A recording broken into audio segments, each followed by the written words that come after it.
Boa tarde, aqui diretamente da cidade de São Paulo, do Brasil. Meu nome é Beni Schmidt. É uma honra estar falando para todos os congressistas do 2º Simpósio Internacional de Portugal sobre Síndrome pós-pólio e doenças raras. Eu gostaria de dizer, em primeiro lugar, que apesar da minha idade, de eu ser idoso, que eu estou nervoso. E eu estou nervoso porque é uma responsabilidade muito grande para mim falar para Portugal, para os meus colegas portugueses. E vou explicar para vocês por quê. Porque houve um médico em Portugal extraordinário que, por acaso, foi o meu pai, Benjamin José Schmidt, e que fez imensos trabalhos extraordinários em Portugal, criou o teste do pezinho, o famoso teste pezinho, um dos países primeiros a ter o teste pezinho à disposição e tem à disposição até hoje, foi em Portugal. Então eu espero que esta palestra esteja pelo menos próxima do nível de toda a ciência que Benjamin José Schmidt, que por 10 anos foi presidente da Sociedade Internacional de Pediatria Mundial, adorava Portugal, minha mãe amava este país e, em todo caso, eu trago uma mensagem importantíssima para vocês, principalmente em relação ao próprio título dessa palestra, que é pós-pólio e doenças raras. Em primeiro lugar, eu sou patologista muscular e neurologista especializado em doenças neuromusculares. Aqui nós estamos vendo um slide com várias fibras musculares, que são essas fibras redondas, que vocês estão vendo, com várias colorações. Essas colorações são fundamentais em patologia muscular. A patologia muscular, ela é uma patologia que não era muito conhecida há alguns anos atrás pelos neurologistas, não só de Portugal e do Brasil, mas do mundo inteiro. Se bem que houve, acho que ele está vivo, não houve, perdão, Fernando Tomé. Quero mandar um abraço ao professor Dr. Fernando Tomé, o maior amigo de Michel Fardot, de Paris, que é um dos grandes nomes da Neuromuscular Pathology até hoje no mundo inteiro, junto com Salvatore Di Maro. A você, professor Dr. Fernando Tomé, um grande abraço. E essas imagens, Fernando Tomé me ensinou a interpretar quando eu era muito jovem e tive a honra de trabalhar tanto com Michel Fardot como com o professor Dr. Fernando Tomé. E é através dessas fibras musculares, dessas biópsias musculares, a gente consegue dividir toda a patologia muscular nesses 5 capítulos que vocês estão vendo aí. Eu estou de óculos e também então, estou enxergando junto com vocês. Doenças neurogênicas. O que significa doenças neurogênicas?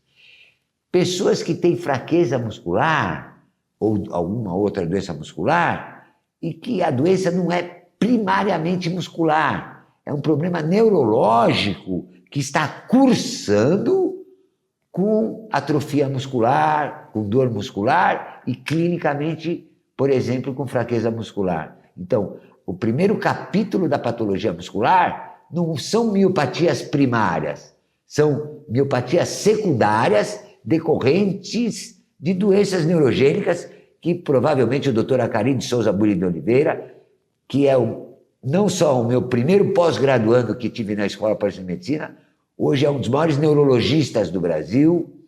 E, além de tudo isso, eu quero mandar um abraço a você, professor Dr. Acari, porque ele é realmente um irmão, mesmo não sendo de sangue, que tive na minha vida. E como é bom a gente ter um amigo de verdade nessa vida, principalmente no mundo de hoje. O 2º capítulo são as distrofias musculares.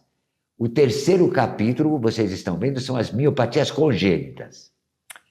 As distrofias musculares, as miopatias congênitas, já são miopatias primárias, onde quem está doente, né, quem tem o substrato anatomopatológico, são as próprias fibras musculares, diferentemente das doenças neurogênicas, onde a gente vai ver alterações no tecido nervoso, ok? O quarto capítulo são as miopatias inflamatórias e o quinto capítulo são as miopatias metabólicas. O que nos interessa hoje é falar sobre proteínas pequenas e é uma mini palestra para vocês aí do primeiro simpósio, simpósio internacional de Portugal, e eu vou aqui me apalavrar com todos vocês que estão organizando esse simpósio, que ano que vem, se Deus me der saúde, continuar me dando saúde, eu espero estar presente presencialmente para participar do terceiro simpósio internacional de Portugal. Vamos em frente, só para dar uma noção do que é a patologia muscular para vocês. Muito bom. Dito isto, muito bem, aqui um slide mostrando, essa é uma coloração que se chama a tepease pré-incubada no pH 9,4, porque dependendo do pH que a gente faz a reação, as fibras musculares mudam de cor. Por exemplo, aqui, nesse pH 9,4, as doenças mais, as fibras mais coradas, que estão onde vocês estão vendo, mais escuras, são as fibras do tipo 2. As amarelinhas, mais claras, são as fibras do tipo 1. Essa coloração é importantíssima. E por que eu começo com esse slide para vocês, para falar de patologia muscular? Porque é justamente isso que acontece na síndrome pós-poliomielite. Olhem, sobre a síndrome pós-polio, a melhor pessoa para falar sobre síndrome pós-polio do Brasil é realmente o próprio Dr. Acari de Souza Buile de Oliveira, porque ele foi o principal autor da introdução deste nome, dessa nova doença, dessa nova patologia no mundo, no CID das doenças do mundo. Por quê? Porque eram pacientes que tinham poliomielite, que tiveram poliomielite na infância ou na fase adulta jovem e que passaram-se 20 anos. As pessoas já tinham se acostumados a viver com o defeito que a poliomielite pode deixar, né? Com a deficiência física que a poliomielite pode deixar. Então as pessoas já estavam acostumadas com essa deficiência e, de repente, ninguém sabia o porquê, as pessoas apresentavam exatamente o que eu estou mostrando aqui. Mais uma atrofia muscular, ou seja, o paciente vinha até nós, aos neurologistas ou aos clínicos gerais e diziam assim: doutor, eu estou com fraqueza muscular diferente, uma fraqueza muscular que eu não tinha antes. Eu estou com alguma coisa diferente, doutor, por favor, me ajude. E são essas pessoas com uma nova fraqueza muscular que, principalmente o Acari, eu tive a honra de participar desse paper que ele fez com nossos outros pós-graduandos,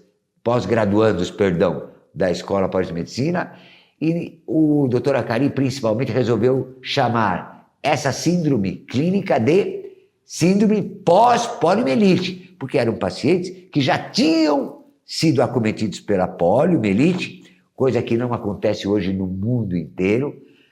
Se tem uma vacina realmente extraordinária, criada pela ciência, essa vacina que começou com o vírus morto, depois com o vírus atenuado e que hoje simplesmente erradicou a poliomielite do mundo e evitando que várias pessoas sofressem na qualidade de vida com as deficiências físicas que a poliomielite costuma cursar nesses pacientes.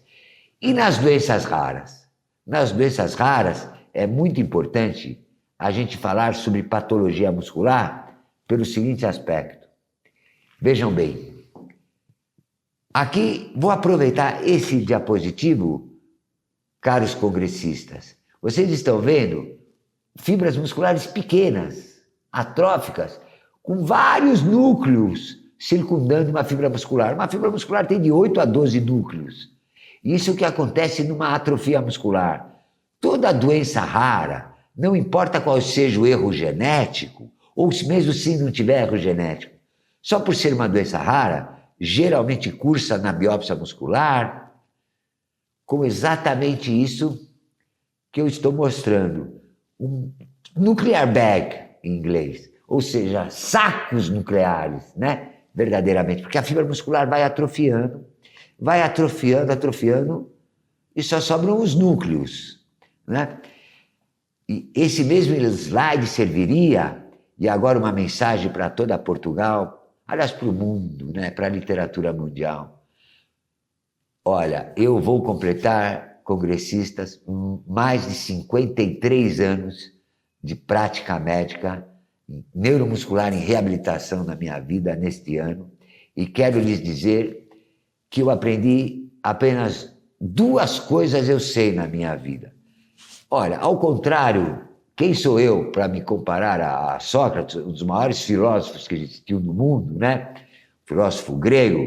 E o Sócrates gostava de dizer, olha, telespectadores, eu sei só uma coisa na vida.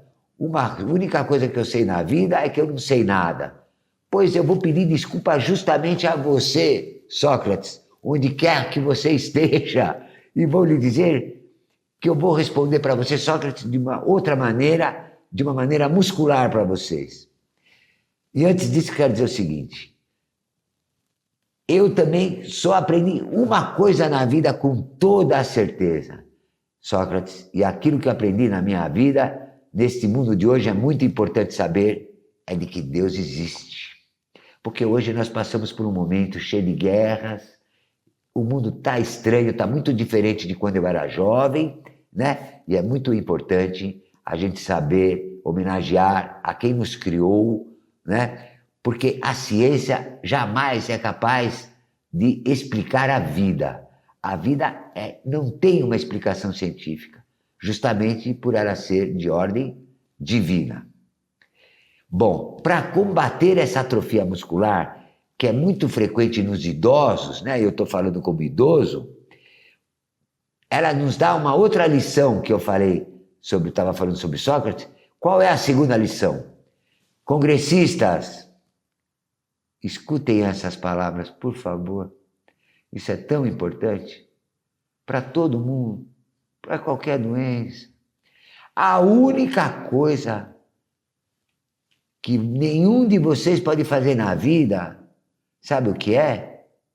É não fazer nada. Porque a vida não reconhece a inatividade. Por isso que eu quis trazer essas fotos de saco nuclear. Olha, aqui está tudo escuro, ó. Nem tem sarcoplasma mais nessa fibra muscular. Isso é uma atrofia muscular por desuso, né?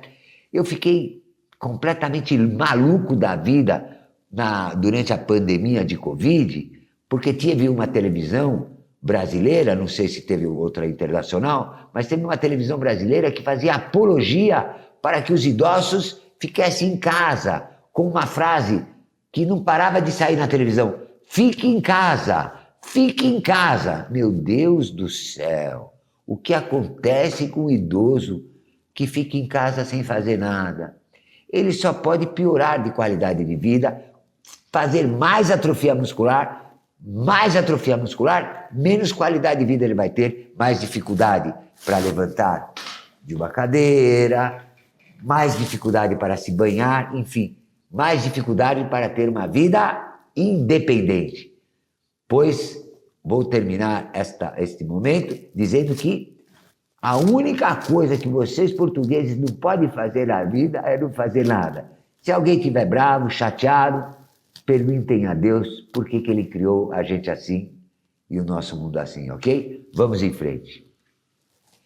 Esses músculos da atrofia por desuso, esses músculos atróficos da pós-poliomielite, esses músculos atróficos que também pertencem à poliomielite, é lógico, quem foi vítima da poliomielite, eles além de ficarem atróficos, eles podem ser substituídos por essas bolinhas brancas que vocês estão vendo aqui, e essas bolinhas brancas não são fibras musculares congressistas, elas são gordura. Além da gente atrofiar nossas fibras musculares, a gente perde elas. Então a gente perde massa muscular. E massa muscular é aquilo que a gente mais quer na vida para qualquer doença. E é muito simples saber o óbvio. Quanto mais massa muscular uma pessoa doente tiver, apesar dela estar doente, se ela tiver bastante massa muscular, melhor a qualidade de vida que ela tem e maior independência de vida ela tem.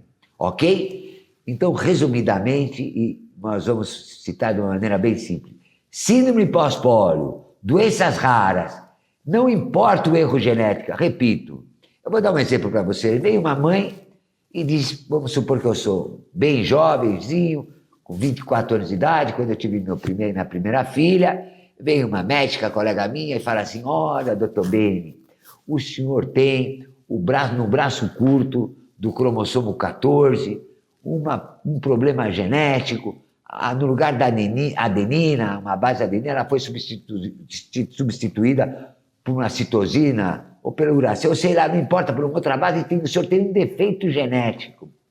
Então, eles, congressistas, e daí? O que isso vai adiantar? Eu sou um médico jovem, eu nem sei direito o que é genética. O que eu vou fazer com isso?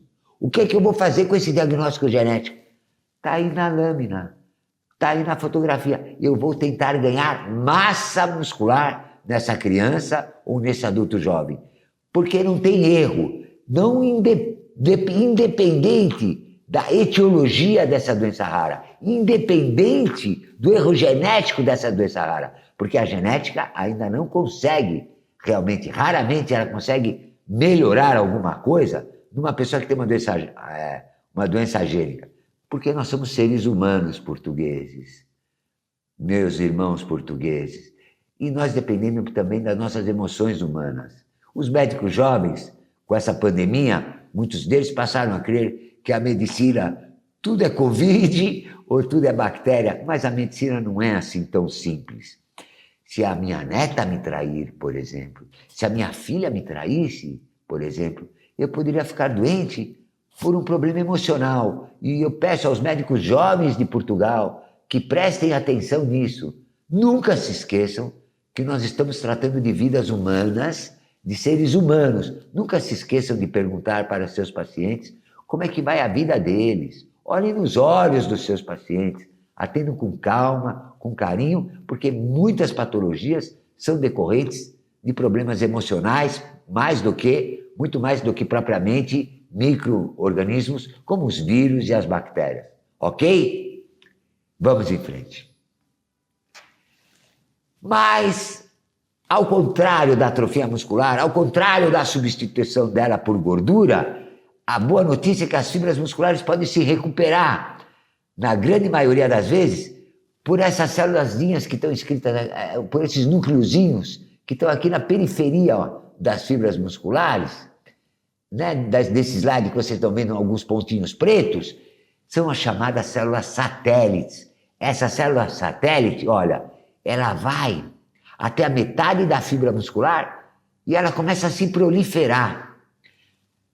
Congressistas, isso que eu estou falando agora é tão importante que foi considerada. Vejam bem o que eu vou falar, isso não é Beni Schmidt. Isso é a literatura mundial que ficou totalmente emocionada, animada. Essa é a maior contribuição, é considerada hoje, isso que eu vou falar agora, a maior contribuição da ciência nos últimos 50 anos de ciência. E mais ainda, mais espetacular ainda, essa recuperação muscular faz com que a gente crie pequenas, minúsculas proteínas chamadas, que foram dados nomes, dado um nome para elas de miocinas. São pequeníssimas proteínas, são maiores que, por exemplo, um vírus muito pequeno, que nem o polimixovírus, como o vírus da polio, mas são bem pequenininhas, mas elas são sensacionais, porque se descobriu que essas miocinas funcionam como fossem hormônios. E de tal maneira, os autores dos papers mais atuais mostram que, por exemplo, eu vou fazer o simples levantar do braço e a contração do bíceps forma proteína nova, forma miocina nova, forma massa muscular nova.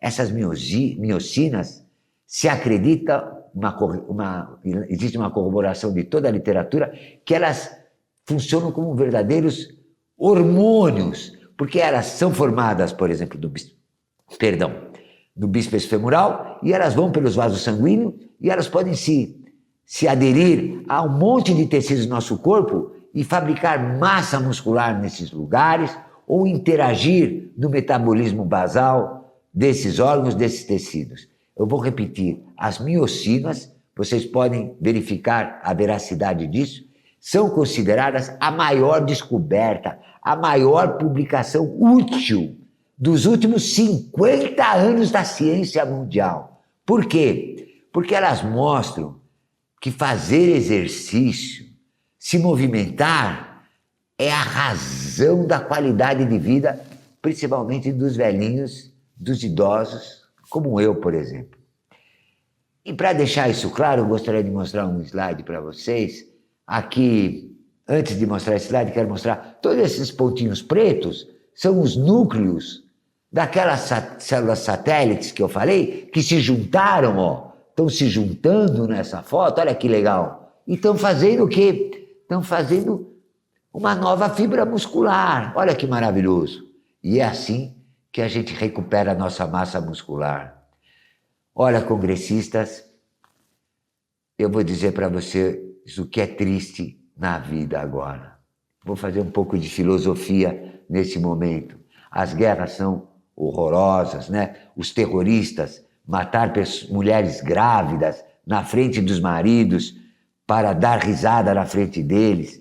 Eu acho que é uma coisa que a gente nunca poderia imaginar que pudesse acontecer. Então as guerras estão muito feias, o mundo está muito feio.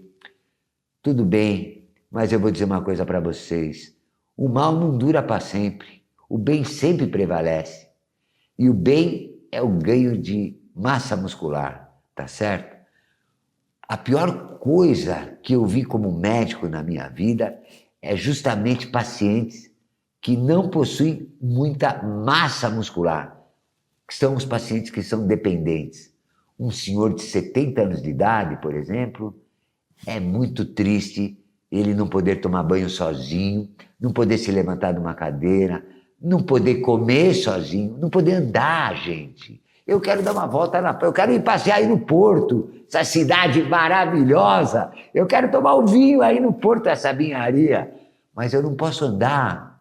Então, congressistas, meus irmãos portugueses, dar massa muscular a qualquer doença, a qualquer doente. Não precisa ser doença rara. Você está fazendo o melhor bem que você pode fazer, principalmente se essa pessoa for um idoso. Porque nos idosos, todos os idosos, de novo, porque Deus quis, eles cursam com perda de massa muscular, principalmente na cadeia posterior do corpo. Então é muito importante, desde o tendão de Aquiles até os músculos dorsais, a gente cuidar da cadeira posterior de pessoas que vão envelhecendo logo após os 40 anos de idade.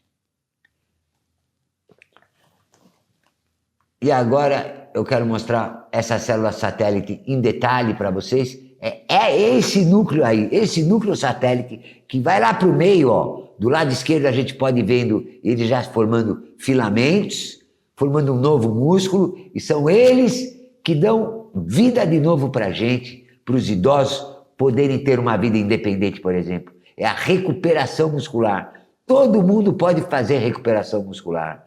Tem uma doença, infelizmente o meu irmão, o maior neurologista do Brasil, não tem a mesma opinião que eu, mas isso é tão comum em ciência. Mas eu vou falar a opinião de Benny Schmidt. Por exemplo, a doença esclerose lateral amiotrófica, ao invés de medicar com riluzol, que eu não vejo nenhuma necessidade, eu não vejo nenhuma melhora do riluzol clinicamente em nenhum paciente com ela, com esclerose lateral amiotrófica, e tanto o professor Acari, como eu, como nossos pós-graduandos, nós temos várias publicações na literatura importantes que tratam de esclerose lateral amiotrófica. E, na minha humilde opinião, através dessas células satélites que vocês estão vendo aqui, a gente pode sim criar massa muscular em pacientes com ela. E o paciente de ela não é um diagnóstico final de morte. Não é verdade essa previsão de apenas 4 anos de vida para o paciente dela. Falar que pode ser, que mais provavelmente um paciente pode evoluir por uma morte mais rápida é uma coisa. Agora a gente tem que pensar na vida para frente e tem que morrer lutando. E morrer lutando é morrer treinando, é morrer fazendo massa muscular estou com ela, vou trabalhar em dobro, vou trabalhar em triplo. E agora eu vou falar uma coisa muito bonita antes de mostrar o nosso último slide. Uma coisa muito bonita. Eu tenho um paciente que ele é deficiente físico, mas ele é o maior campeão paralímpico do Brasil. Ele chama-se Alexandre Whittaker. E uma vez eu falei com ele num programa que nós temos chamado Ciência Livre aqui no Brasil, de ciência, onde eu entrevisto bons cientistas, e eu perguntei, Alexandre, diga uma coisa, mas você treina todo dia? Me diga uma coisa, Alexandre, você é tetraplégico? Ele desce tetraplégico do apartamento dele, de elevador, vai para a garagem, pega o carro, dirige e vai treinar todos os dias da vida dele. Ele é um herói. Parabéns a você, Alexandre Whittaker. Você merece essa homenagem. E eu perguntei para ele, mas Alexandre, e no dia que está chovendo muito? E no dia que está frio? Como é que você faz para treinar, Alexandre?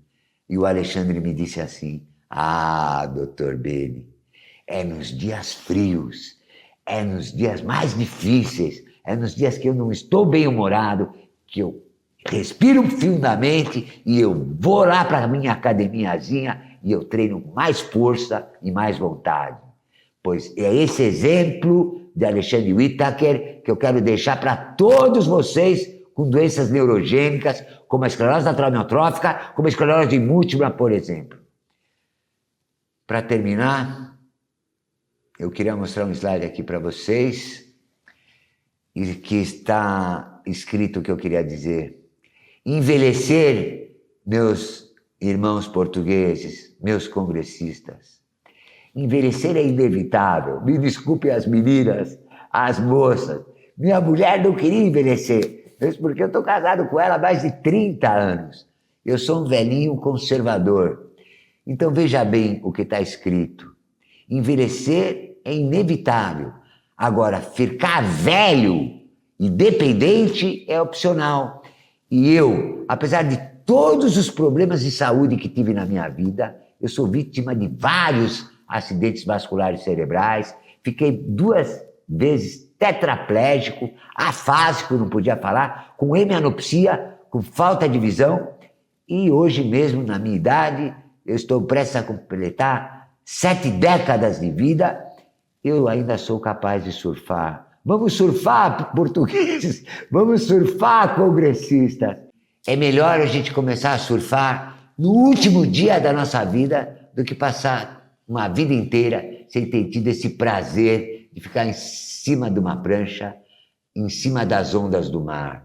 Quero agradecer ao meu pai, quero dedicar essa mini palestra ao professor Dr. Benjamin José Schmidt, que foi pediatra de vocês, que levou o teste do pezinho para vocês, e vou fazer uma promessa para vocês de coração, que no 3º Simpósio Internacional de Portugal de Pós-Polio e Doenças Raras, eu farei de tudo para estar presente, para ser presencialmente, porque eu tenho muita coisa bonita para contar para vocês sobre tudo aquilo que eu vivi na patologia muscular.